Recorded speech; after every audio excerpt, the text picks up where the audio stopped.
Hi, everyone. Good morning. Good turnout. I'm very glad everyone's here. My name is Nitya, and the session today is on writing as cartography.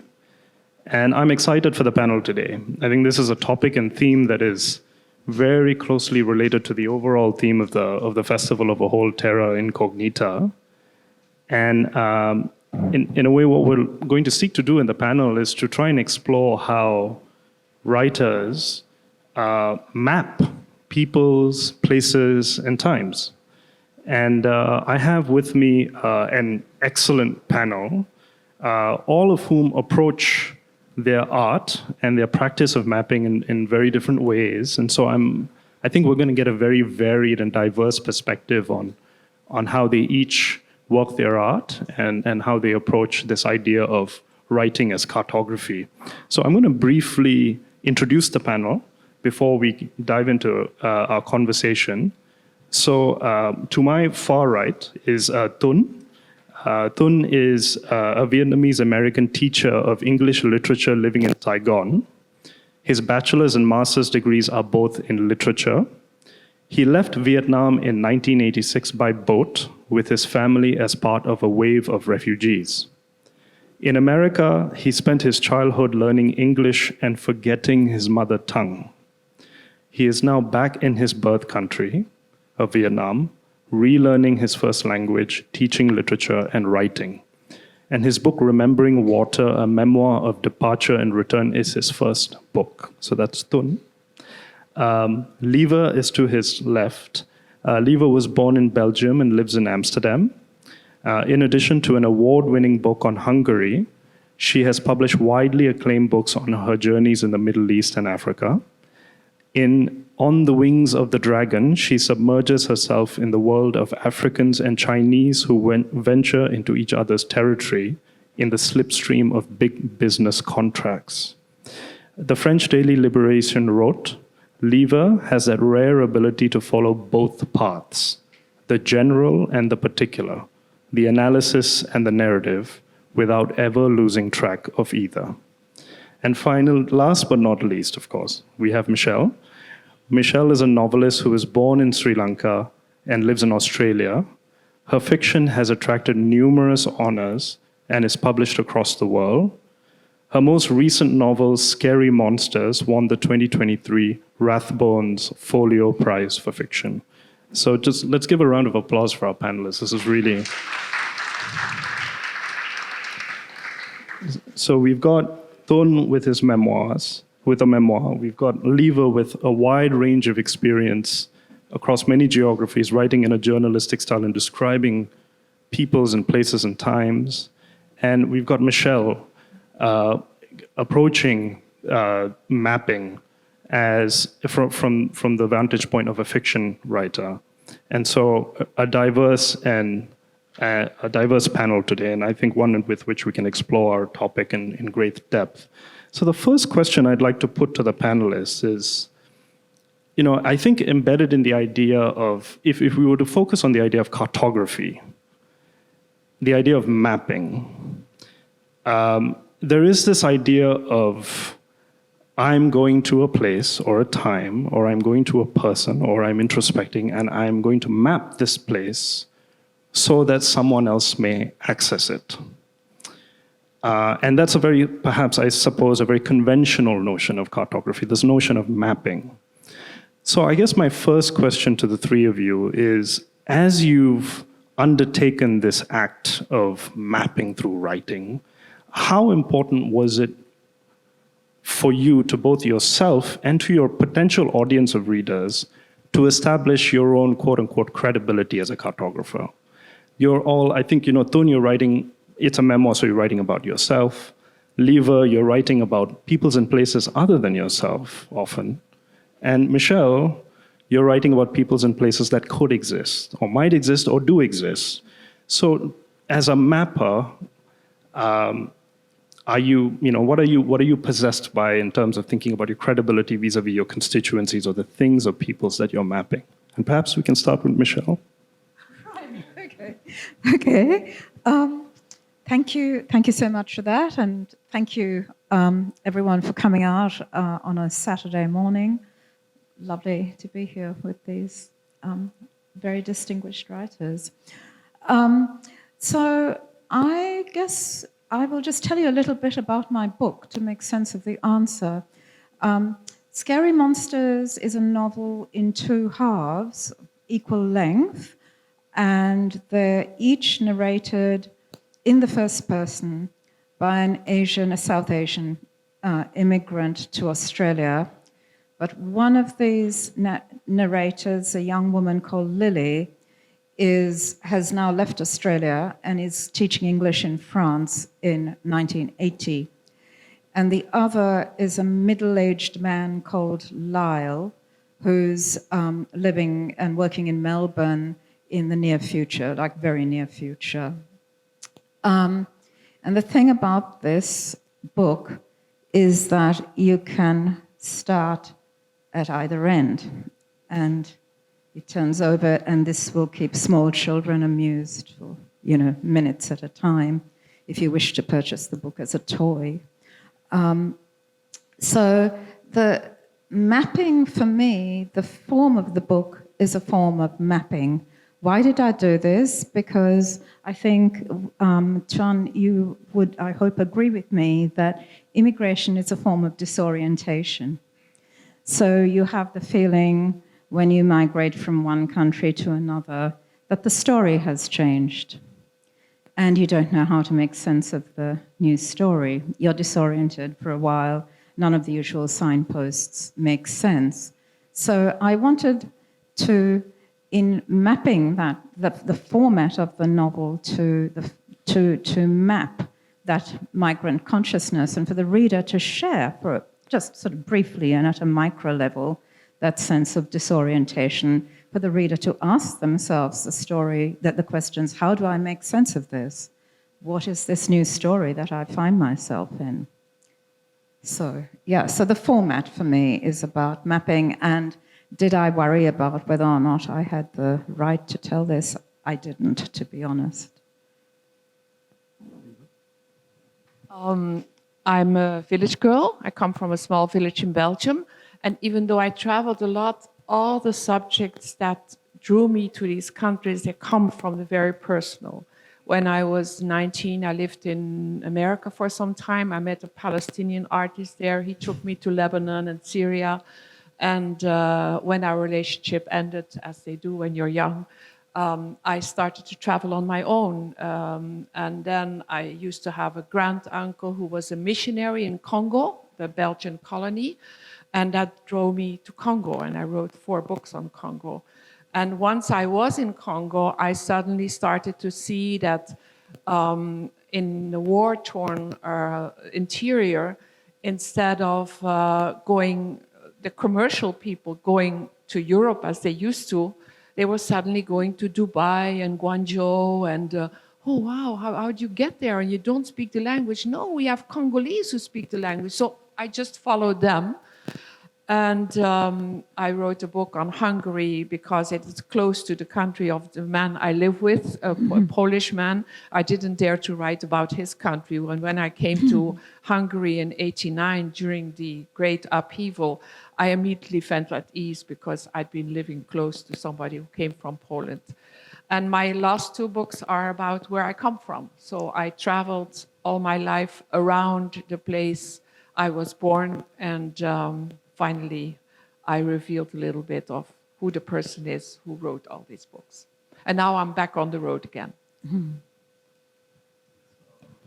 It's interesting, if I may, Lieve, just stay with it, because I think in your case, it sounds like the current of life has taken you on a journey where you've met people and you've gone to places, and that has very much kind of motivated your subjects. Am I right? If I've heard you correctly. I never traveled for landscape. I always traveled for people, and these people have taken me to interesting landscapes, but that's not what I traveled for. Yeah. And just to because what I've noticed in, say, Rebels Hour, where you were writing about Congo, your method is that you choose, say, at least in that book, that there's a protagonist there's a character that you use in a particular context, rooted in reality, but you kind of, you hide specific identities and so on, and then you tell a tale of a country and a people and a region. And I wonder, how is that choice informed? Like, for example, with the Rebels, which is what I read, there's the character of Asani. Is it life just putting him in your path and saying through him you tell the story of Congo? Or are you sitting back and saying, is this the right person for me to write about? No. I was already there. I wrote one book, I wrote the second book, and when I was writing the second book, I saw him. And I thought he was a Tutsi rebel from Eastern Congo. And I thought, if I'm going to follow him, I think I'm going to understand a lot about where I am here, because lots of people don't understand where they are really, what's happening. And when I met him, it was at a military trial in the south of Congo. And he said to me, one day he came on with his car and he drove very wildly. And I say, you drive as if you're in the bush. And he said, we are in the bush here. He says, where I come from, when we are going to make the earth fertile, we first burn it. And sometimes the earth is still wet, and we have to burn it again. He said, that's the way it is with this revolution. We just burned it, but it's still wet. And 2 months later, the war started again. So I thought he died, but he was still alive, and I started following him. And then when the book came, when I started writing the book, I usually write in the first person, but the story was so complicated. I felt like I was my own secretary when I was writing it. So I had to take away a layer, and I wrote it in the third person. And then to protect him, I had to write this sentence which says that it's not totally the truth, but it's not far from the truth, this book. Yeah. Tuan, Remembering Water is a deeply personal book, right? So in this case, I think, in your case, the subject is not just your, Vietnam and the refugee experience in the US. It's yourself. There's a great deal of introspection, and while I was reading it, there's a great deal of putting, wearing your heart on your sleeve, and a tremendous amount of vulnerability and uncertainty. And I wonder how you approached this idea of, when you were writing Remembering Water, was there kind of like an explicit intent that this is the tale I want to tell? And did you kind of move into this process of, okay, actually I'm looking within? Or was there an intentionality from the beginning that a memoir is meant to be about me? This is a mapping of my inner life and my interiority.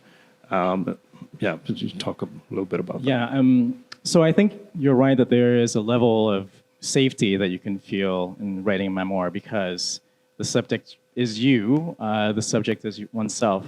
But in many ways, writers of memoirs can be unreliable narrators. And I think, especially if you're writing about memories, and especially if you're writing, in this case, the conversations, the dialogues about that refugee experience happened in Vietnamese amongst my family members and I, and my friends and I. So that's already translated when I'm trying to write it, because the book is written in English. So I think there's for me, there has to be a kind of awareness and an almost kind of acknowledgement that even as a memoirist, it's an unreliable narration, and that I'm relying on to some degree, a child's rather nostalgic kind of memories of the place as we left it, and even to some degree a nostalgic experience of that year as a refugee as well.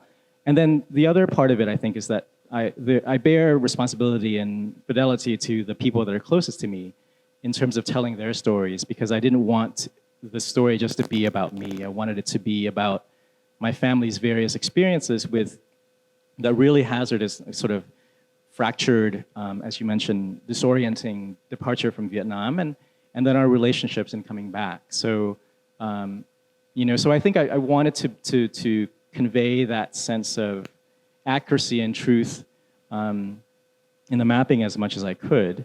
I don't know if I approached it first right away as saying that this is going to be a memoir. I wanted to first essentially write in the first person in this case about the first experiences of our leaving the country, the boat escape, and then my first thoughts upon coming back and seeing how much the country has changed, from Vietnam in 1986 to the Vietnam in 2007, and then living there for some years, just seeing the changes even now into the current time. So, so I think it's still complex. The idea of positionality and the idea of what right do I have to write this story, and I think I wanted to contemplate that and still include that in some ways in terms of the memoir itself.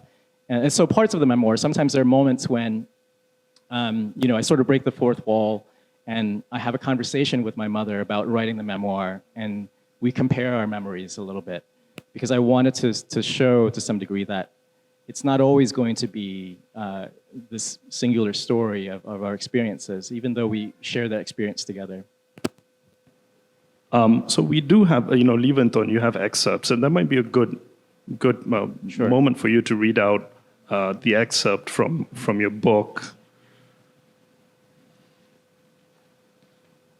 Okay, thank you very much. This is just a very short excerpt, as I mentioned, of me talking to my mother.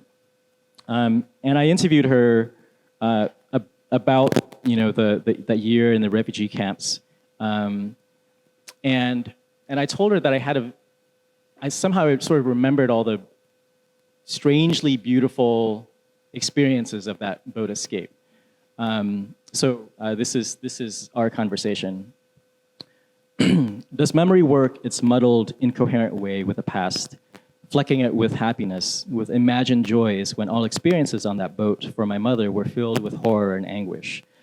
Somehow I can recall the rare, beautiful moments of our escape with clarity, but I have since locked away the fear that haunts her today, the specter of death that loomed over everyone else.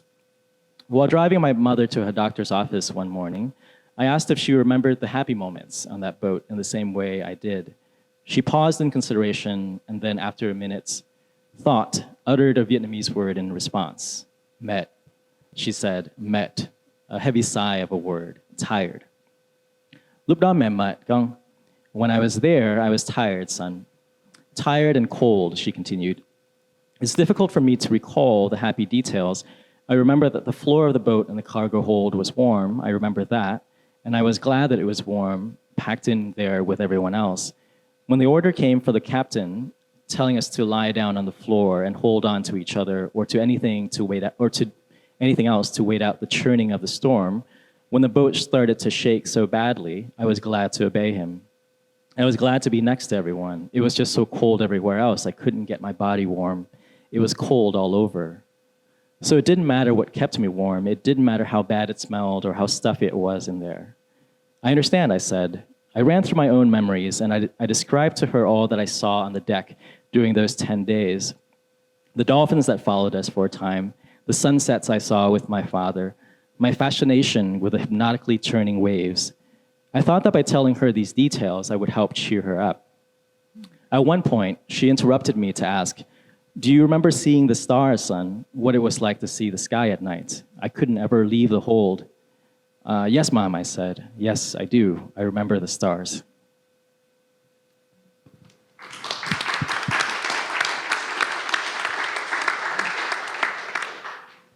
Thank you, Tuan. And we'll come back to memory just in a bit. And, for Michelle, I think Tuan brought up an interesting point in terms of him thinking about the notion of reliability as a writer or as mapper.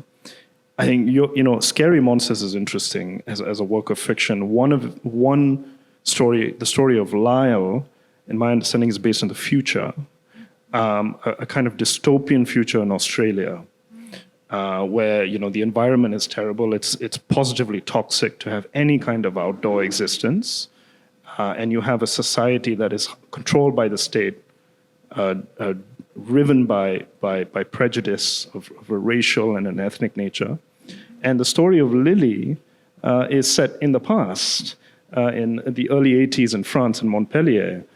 And there's a mapping exercise there too. It's also a piece of fiction, but it's also rooted in the realities and the histories of that time. So you're doing, I found it interesting because you're doing two things. You're taking us from the present moment, you're going to the past, and you're going to the future. And as a writer, I suppose both of those stories felt very believable to me. When I was reading about the future, it made me afraid because it's a very possible future that we could head to.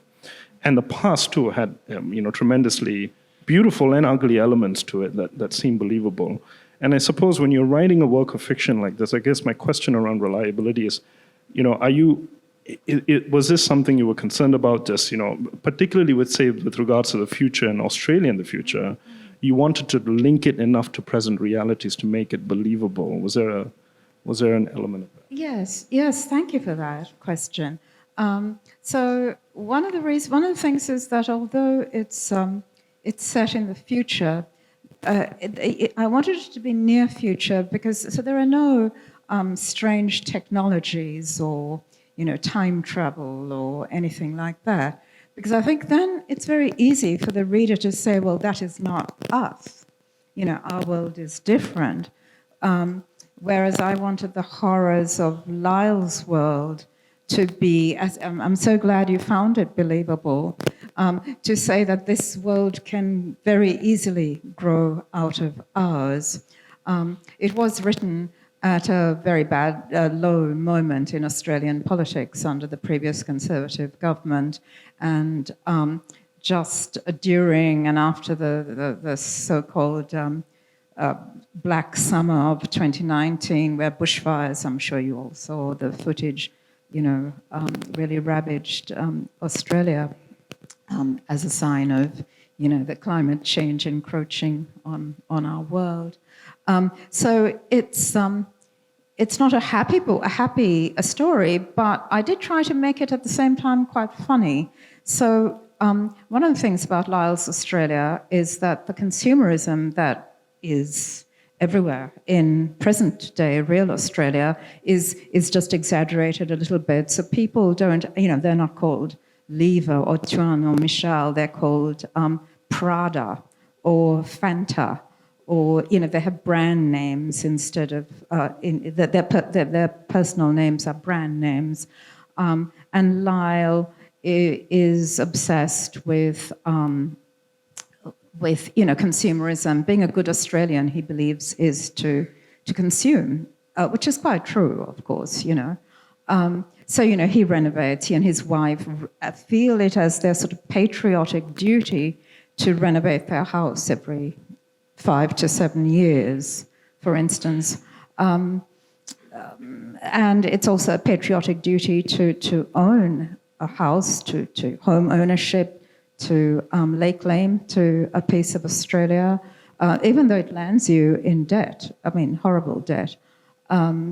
But these are the kind of economic and ideological imperatives of this Australia. So it's all the stuff that isn't talked about, really, that runs Australian society today, but isn't vaunted, isn't talked about. So, we like in Australia to talk about mateship and helping each other.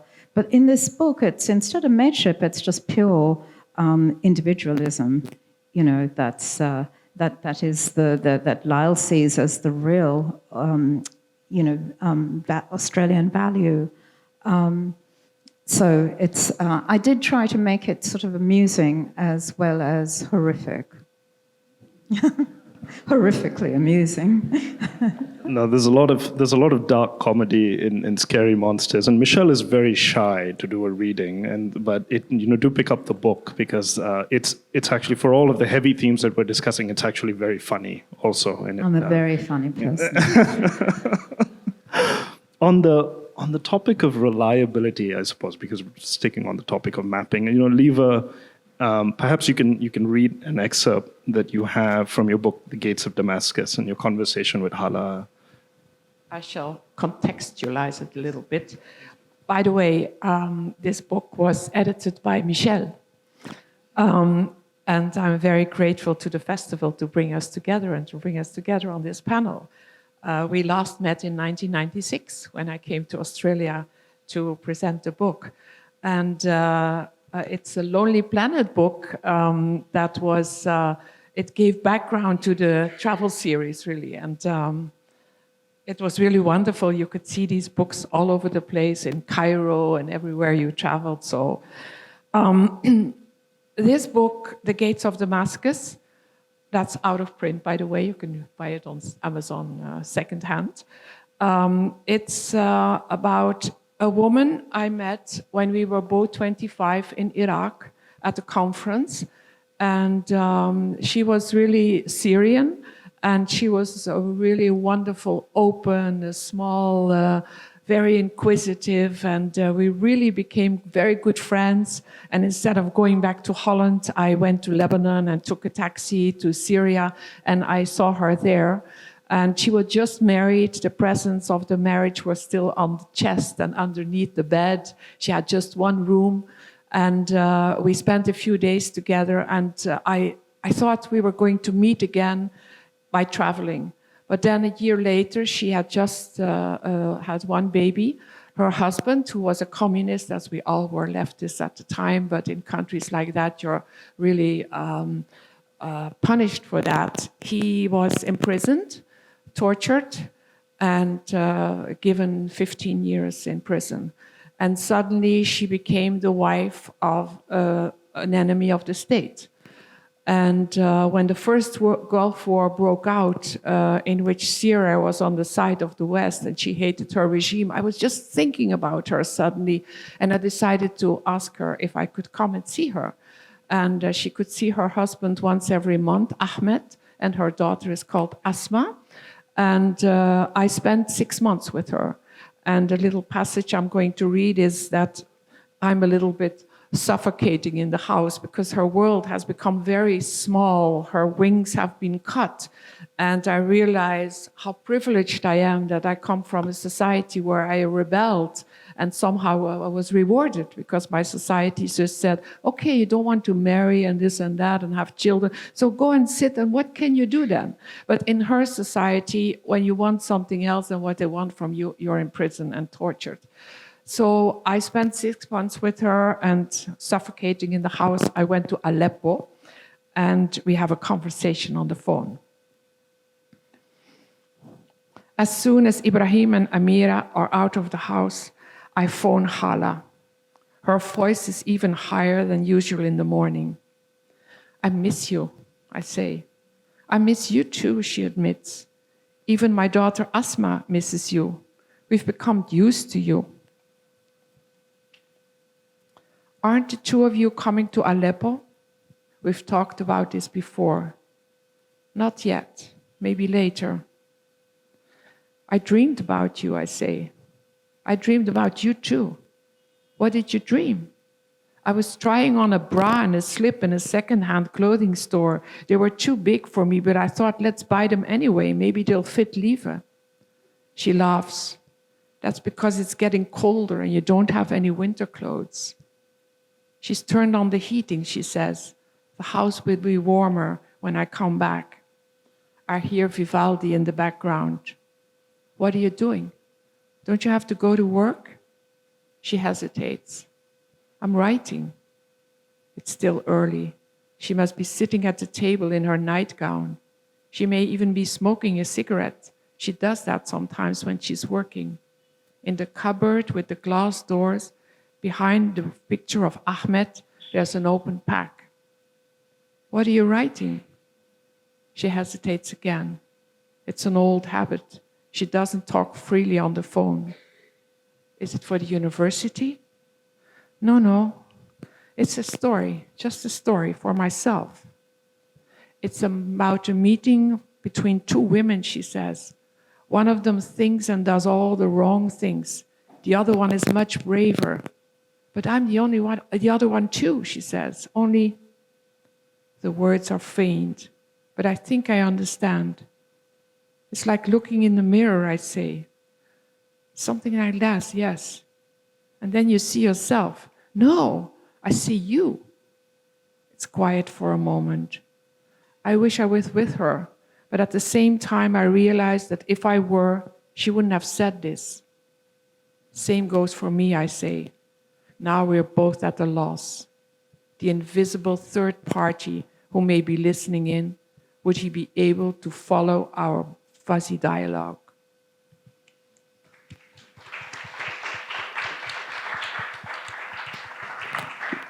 That's a very beautiful excerpt, because particularly ending on a quote-unquote invisible third party listening and hinting very strongly that it was an unsafe environment. Yeah, I was writing this book. I came to Holland to write it, and I live on a canal, and on the opposite side at the time there was a telephone booth. And every time there was somebody in the telephone booth, I felt I was being watched, because that's what it was when we were in Syria. You're being watched all over the place. It's, I guess, one thing that interests me, Lieve, from that excerpt, that is a very moving excerpt. But I suppose, as you're carried along by the currents of the people that you meet and the events that you're caught up in, Syria in the Gulf War, Congo in the 90s, the sheer amount of interactions and I suppose, data that you could write about, in any one moment, the human experience is so varied. For example, an individual like Hala, how is your choice informed when you were writing this book to say these are the kind of people and these are the moments that I am going to relate in my writing? Because potentially there was perhaps an infinite number of interactions that you had and so on. Well, I'm really at heart a non-fiction writer, but in this wonderful genre, there is also lots of elements of the novel. So during the whole book, Ahmed is going to come home. There's a moment where they give amnesty to people if they sign a certain letter. And she wants him to sign that letter, so she'll finish being the widow of a man in prison. But he doesn't want, because he's still a communist and they are together in their cell and they want to keep strong.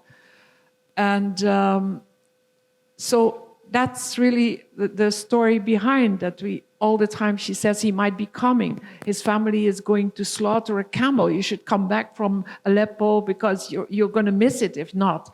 But he doesn't come home. And so at the end, we are with food and everything going to a party at New Year, and again, he hasn't come home. And she says, well, if this were a novel, this and that would happen, but it doesn't. I suppose that provides us with the perfect kind of segue into what does happen and what does not.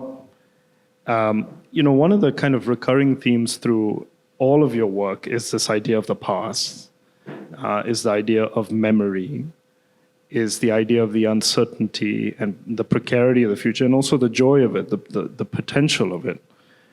Memory and history, they constantly come up again and again as something that you're either trying to escape or you're nostalgic about. If you're trying to escape it, it keeps rearing its ugly head. You can't fully run away from it. And if you are nostalgic about it, then much like Tuan or perhaps some of the characters, even in Lieve's writing, and definitely, for example, I think Ivy in the case of Scary Monsters, there is a kind of idealization of the past too. The past hangs in the present and perhaps even shapes the future. And I suppose, perhaps going to Tuan, I found it interesting in the way you described yourself. You said that you forgot your mother tongue, right? You moved to another context and you forgot your mother tongue. Your approach initially in returning to Vietnam was driven very much by a nostalgia for your childhood. You've related that also, briefly you brought up the fact that your parents' remembrance of Vietnam was very different. And in fact, the remembrance of the people whom you reconnected with in Vietnam were very different. You idealized a tennis court as a child, as a place where you used to play and set insects up against each other to fight each other. But as an adult, when you return and you met your relatives, that tennis court was run down, and your relatives didn't have as great a recollection of that. Memory can be a terribly wicked thing, can't it? And how And the past can be a terribly wicked thing. And how did you have to wrangle with that in your writing of your memoir? I think that there's a notion that nostalgia is a trap, that it brings you to an inaccurate and place in the past, and you can never leave, and you can't move on, in other words. I do think of it slightly differently. I think to some degree, it is for my parents, because their vision and their version of Vietnam and the place that they left is very idealized and ossified in this kind of this version that was before the war had ended. For me, even just in writing the memoir, I realized that there were inaccuracies and that I misremember things, but that there is a kind of truth too in those misrememberings, in the sense that the inaccuracies of nostalgia is a part of what makes us human as well. That is to say, life wasn't that great then. That food wasn't that good, really. But there's an essential truth in the value that we place in that experience, whether it's a childhood experience or whether it's meaningful to us because it was, you were sheltered or you were protected in some fashion. That existence, that way of living, was meaningful and valuable to you. And I think I wanted to convey the value of the mistake of nostalgia in the writing of it. In some ways as a thank you, almost, to my parents, who I think suffered the brunt of the dislocation. And my mom is definitely traumatized by the war and certainly traumatized by its echoes and what happened after. But somehow I think I have this really fond memories of living in Vietnam in a very impoverished country at the time, while my parents were feeling that things were hopeless and that they needed to leave and they needed to escape. So I wanted to capture the complexity of that mistake, the complexity of nostalgia. And I think that, sometimes mistakes are fascinating in terms of the writing. Like if you're thinking about mapping as a writer, or even just following maps as a reader, when I was in America living my second childhood, I was so homesick for home, for like life in Saigon and the Delta, that I was reading Huckleberry Finn, and I was superimposing my childhood in the Delta and playing on the river with my cousins into all of the scenes with Huck Finn and the adventures that the kids, the feral kids, were having, Tom Sawyer and the like.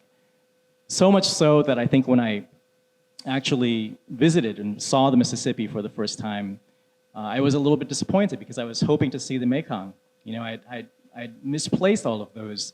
And I think that there's something about that I wanted to capture, that there's that writing or the act of map making in writing can sometimes be more compelling and more enchanting than the reality in some sense. And I think that's part of the act of trying to capture place and time, but also using one's imagination and the tools of language to do more than just record. Yeah. Wow. Okay. So I think that's. So I think mapping is not necessarily an exercise in accuracy, but it being even a nostalgic or imaginary exercise as being something valuable in and of itself and something telling about the human experience.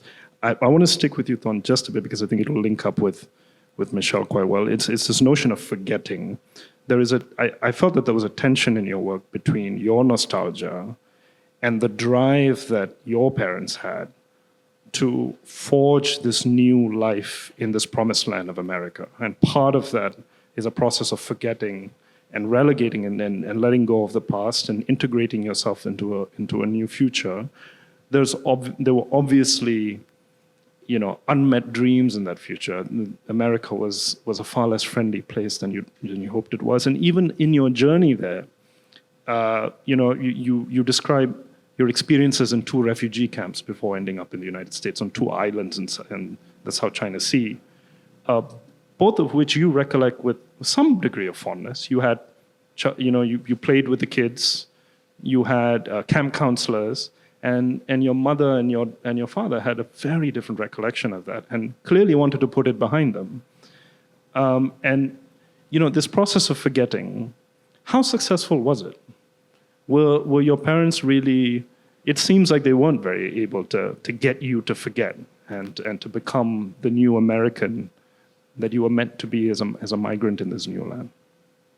Yeah, I mean, speaking to Michelle's treatment of materialism, right? I think any refugee or immigrant going to America at the time had suffered from this dream of America and materialism and the kind of traditional notions of success. And I think that my parents, just as you said, looked forward to and wanted to push sort of the past behind them in many ways.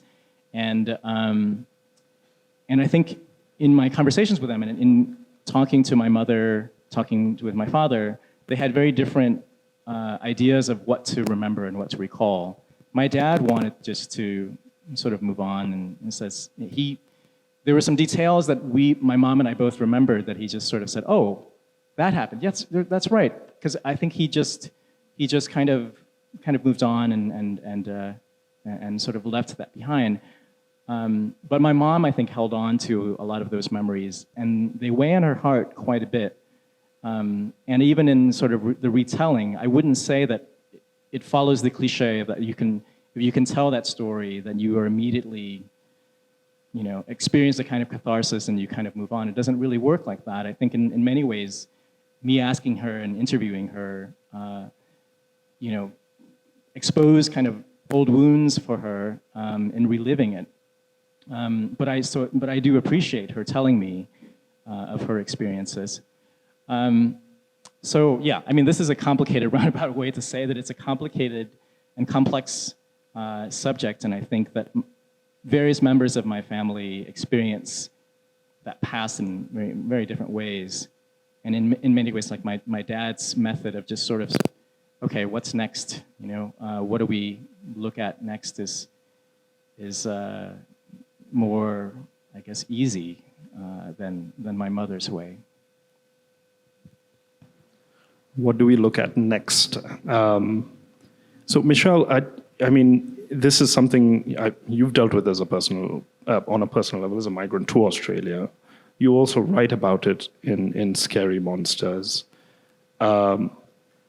Maps of the old and imaginary maps of the new, and the attempt to forget the past in an attempt to map out a new future. And that really does affect and lace the experiences of your characters, particularly the experience of Lyle, isn't it? Yeah.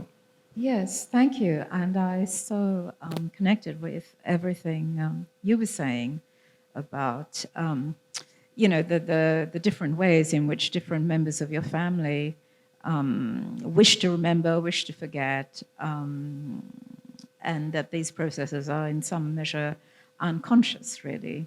And I think possibly the older you are when you immigrate, the more one clings to the past. It's much easier for a child to become integrated into the new society than it is for someone in their 60s or 70s or 80s. But the other thing I often think about with migration is that it's usually figured in novels of migration, or indeed memoirs of migration, as loss, as trauma, as wound. It's sort of analogous with modernity. But modernity is loss of world, and migration is loss of world. And this is certainly true. And there are emotional losses, material losses associated with it. But I think one great thing about migration, and again, easier the younger you are, is that, not being obliged to do things in the way one's ancestors did them generation after generation after generation can be an enormously liberating force as well, right? Especially for perhaps for women or for people coming from oppressed minorities in the homeland. There is also that possibility of the development of the self. The price you pay is the loss of the collective identity, right? So what is the loss of the communal and the collective can be the gain of the individual self. I don't know if you would agree with that, but... That's certainly true in my mother's case, yeah. Yeah. I think she was... had to play second fiddle in Vietnam. She couldn't practice as a doctor. And then she went through medical school again and became a doctor in America and practiced it there. Yeah. Yeah. Yeah. Lieve, the characters in your writing also grapple with the past in very big ways. I guess there's you're speaking of geographic contexts, and you're able to humanize them through these individuals. And you'll also be on a panel tomorrow, which will be on colonialism, where this will come up. But the macro history and past of the regions and the countries that you're dealing with are woven into the past and the presence and the hopeful futures of your characters. And in some ways, it's not the past of those characters that refuse to escape them, it's the past of those countries and their colonialisms and the legacies that have persisted. And I saw this particularly in the case of Asani with the Congo, and it would be useful also to hear how it's perhaps affected some of your other work. Because I think the nice thing about a lot of your writing is you're able to link the two, kind of this macro context of large geopolitical forces and what's happening at the individual human level, and the kind of the stubbornness of the past, the obduracy of it, and how it continues to affect the things you're trying to do now and move into the future. Yes, and I could also, when I'm listening to my two colleagues, I can also very much identify with their story, because on the way myself, I was very much transformed. I remember in the beginning, I liked V.S. Naipaul a lot, and then I thought, but I'm not Indian. I don't come from Trinidad. I'm just from a Belgian village, But I have, what's my story in all this? But through the years, I absorbed so many stories that they became mine in a way. And it's like an extended family, like the rebel when the war broke out in Ukraine, as he is a general at the National Army. Now the peace agreements brought them together. But he is also thinking about the world outside of Congo. So he calls me and wants to know what my opinion is. And he's pro-Putin, and we discuss. And when the war broke out in Israel, he called me the other day and he said, how is that? Can you see who's a Jew? Because he hears that there is anti-Semitism in Europe. He says, when you walk in the street, how do you know if someone... So he himself, as a Tutsi from Eastern Congo, having been told by his compatriots that he's not from Congo because a long time ago the Tutsi came from Rwanda, he's just seeing the Jews in himself, and he's just wondering, how do they look at me and they say, I'm Tutsi, but how can you see? So one day the rebel said to me, everybody's afraid of me. How come you're not afraid of me? And I said to him, I have an elder brother who is a little bit of a boy who destroyed himself and the family. So I said, you make me think of my brother. I know you. And I said, and then somehow I asked him, do you think you know me? Because he wanted to know, do I know him? And he said, well, no, I first have to go to your country to know you. And I thought that was a very, very sensible answer.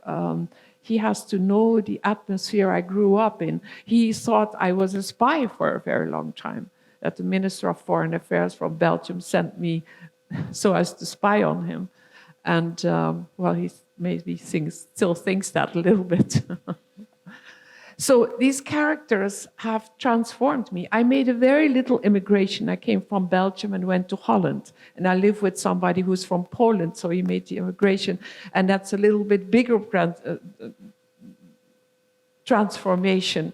But I can identify very much from moving from a village to a city, from one country to the other. It's very small, but when you look at it very well, you can understand what happens to other people on a much bigger scale. So we have about 10 minutes left. I'm going to open it up to the floor for questions. Are there any questions?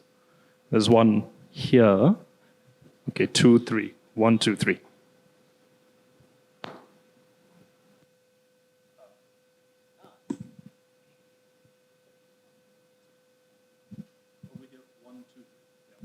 Shall I go first? Okay. This is a question for Tuan. So Tuan, this is a terra fluvial question. There's water in your title, and the Mekong flows through your story, literally. And it's a river that's important to me, it means a lot to me, and it's a river that evokes many emotions, feelings. It's also a river associated with divergent histories and conflict. I wonder, when you think of the Mekong today, having had the experience of being away and now literally living on its floodplain again, what does the river mean to you today? It means many, many different kinds of things, I think. For one, it always recalls my child, brings back my childhood, for one. I think it, living in Saigon, the times when we were able to go to my grandfather's river island, it meant, debt or break, some kind of cessation of, schoolwork, and then my cousins and I having whatever feral fun times we could have on the island. I think it also means, the community and people and family. So the river has sort of come to mean those sorts of things. Water has a very complicated and very rich meaning in Vietnamese, as I'm sure you know. So the word nước can stand for country as well as water. So the title of the book is meant to try to make a connection to the Vietnamese title, which would literally just mean missing your country, which is, in some ways, if it's translated that way, it's just a very literal, like one locked-in meaning. But I think if it's kept its English version, remembering water, there's some complications and some interesting play with what that could mean as well. Thank you. Oh, hi. First of all, I want to thank all of the speakers for very intimate sharing. I think talking about memory is always difficult, let alone write about it. I guess I have one reflection and one question. I think I would like to thank this session for bringing two Vietnam together in a room. I think it's a rare opportunity that I'm speaking to Tuan here as fellow Saigonese and also people who are living in the country at the moment. I just think that for someone who left and for someone who stayed, I think it's a rare opportunity that we get to kind of look at things, put everything out on the table, air the laundry out, and see, okay, what happened? I think, and I think before I heard you talking about your books, I kind of have this preconception of Vietnamese diasporic writing. It's very trauma-based. And that kind of barred me from entering it because it's like, it's trauma that I can't access. But then hearing you speaking about memories and the beauty of the voyage, and it kind of reminds me of like how there are a lot of things that we can actually connect on other bases outside of the trauma and maybe working through that collective trauma together. So definitely want to pick up that conversation later. But I want to ask all of the speakers on the panel about homecoming. There's a sense of homecoming in all of the books. Tuan, you come back, to Saigon, to the birthplace of your childhood, and there's all of the uncertainty and difficulties that come with it, but new opportunities and new people to meet. And then leave, you left and you come back, and you leave and you come back multiple times. So there are multiple homecomings for you around the world and also in Belgium. And Michelle, your homecoming and your characters, I think they do come, they leave and then they come back, right? There's a sense of homecoming. So I wonder, how do you deal with that in kind of process homecoming in your writing as well as in your personal life? Personally, because I've had to do homecomings many times as well, so I just want to compare experiences.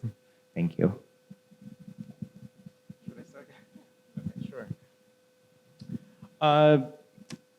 I think for me, the notion of home has become the family that I'm with. So at the moment, it's Ho Chi Minh City. It's this version of the city, in contrast to the version that was there when I was a kid. So home, I think this is part of maybe the gift of being a writer, is what you can observe and recall with specificity and with vividness. I think that you can make a place a home by recreating it in language or capturing it to some degree in language. For me, writing the memoir has been a great process of coming home, I think, because I'm able to recall and put into language some of my feelings of Vietnam and some of my mixed feelings of Vietnam right now at the current time, and the way the pace of change, how the city is in flux and always progressing and changing in ways that I'm not necessarily in any control of. So, but being able to write about it, being able to situate it and put a place mark on it, I think it's a way of making a place a home for me.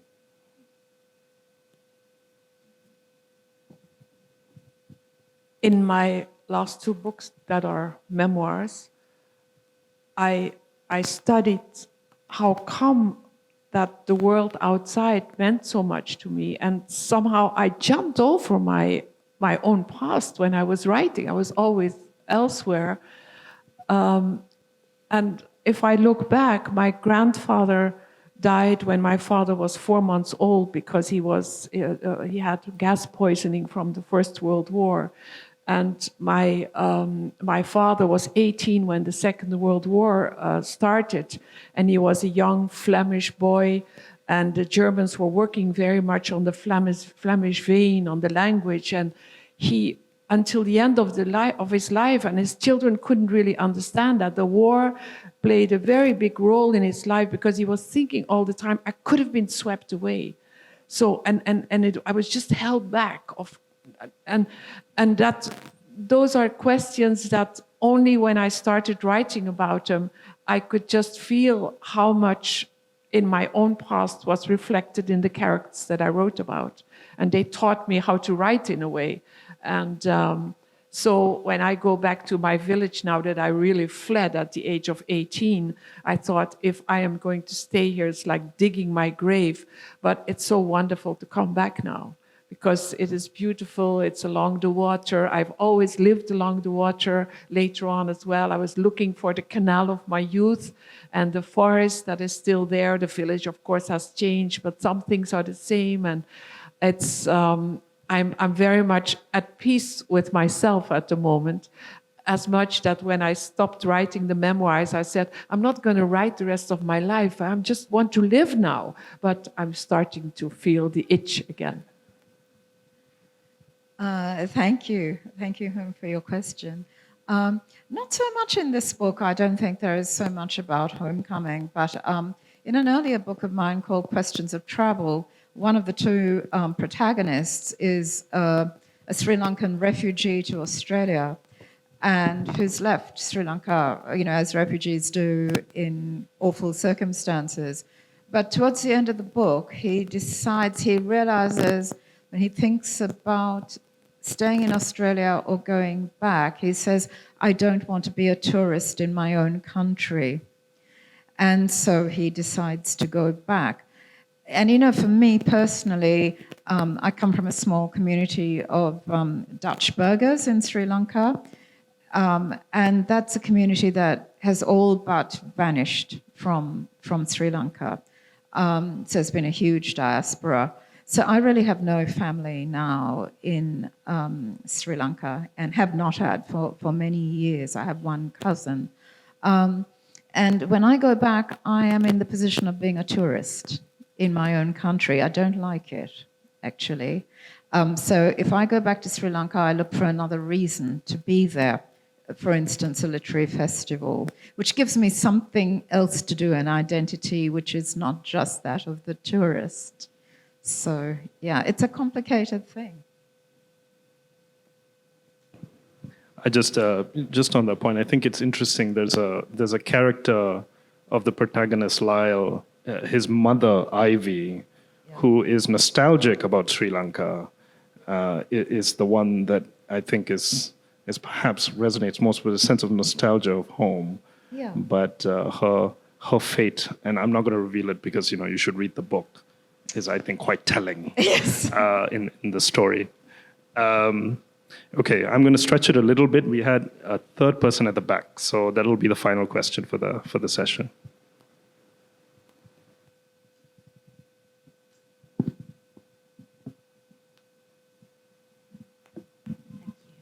Thank you to all of the panelists. This is a question for Lieve. I'm interested to know, you obviously spend a lot of time in the countries that you go to and really immerse yourself in them and find out as much as you can about the people and so on. I'm interested to know, when you're writing about those countries, do you consciously write from the perspective of someone who has come in as less familiar with the country and who has learnt about it, or in some other perspective? And how do you think that your writing would differ from somebody who was from that country writing about a similar theme or idea? Thanks. I wrote 4 books on Congo, and I know I'll never write about Congo again. Because when I was in the beginning, everything was new and my eye was very fresh. And when I was moving along, I mean, in the 3rd book already, I write from a 3rd person. And at this moment, there are young Congolese writers, Fiston Mwanza Mujila, who write so beautifully about the River Congo. And Sinzo Anza, youngsters who I'm following. And I think that they are going to write about Congo and they're going to teach me, because after some time, the eye becomes a bit tired and you've seen things pass over again and somebody needs to give you a new way of looking at things. So it's been a process, and as much as I think that I won't write about certain countries anymore and it should be written by the people themselves, at this moment I am thinking, I'm in the pre-research phase for a story about Cairo, Egypt, where I was when I was 29. And I went back for 3 months recently, and I met a group of youngsters who are my age I was when I came there for the first time. And on the one hand, when I listen to them, I think, oh my God, they've already gone through so many things. Their life is already on the rails. But when I think back of myself at that time, my life was also on the rails already. I knew already where I was going, and everything I did around that age has determined who I am today. So again, it's through the characters that recently my first book on Congo was reviewed by a 25-year-old Flemish-speaking but black young woman. And it was pretty harsh, and it took me some time to digest it. She said, with the terms of today, she said, it seems like Lieve, when she was traveling in 85 in Congo, she wasn't aware of white privilege. That's a term we didn't use at the time. And although I think I knew, as the Congolese say, however deep you get into our country, you have a return ticket. I know that. I already knew that, but I know that the more now. And it's something that I learned through traveling. If that answers your question. Thank you, please.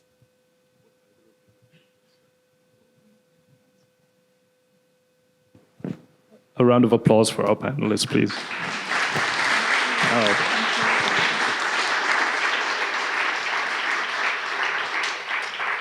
So yeah, that's this for this session. But as you all well know, there's a lot left in store for GTLF. So please stick around in Georgetown and please attend our other sessions. And you can now interact with our panelists.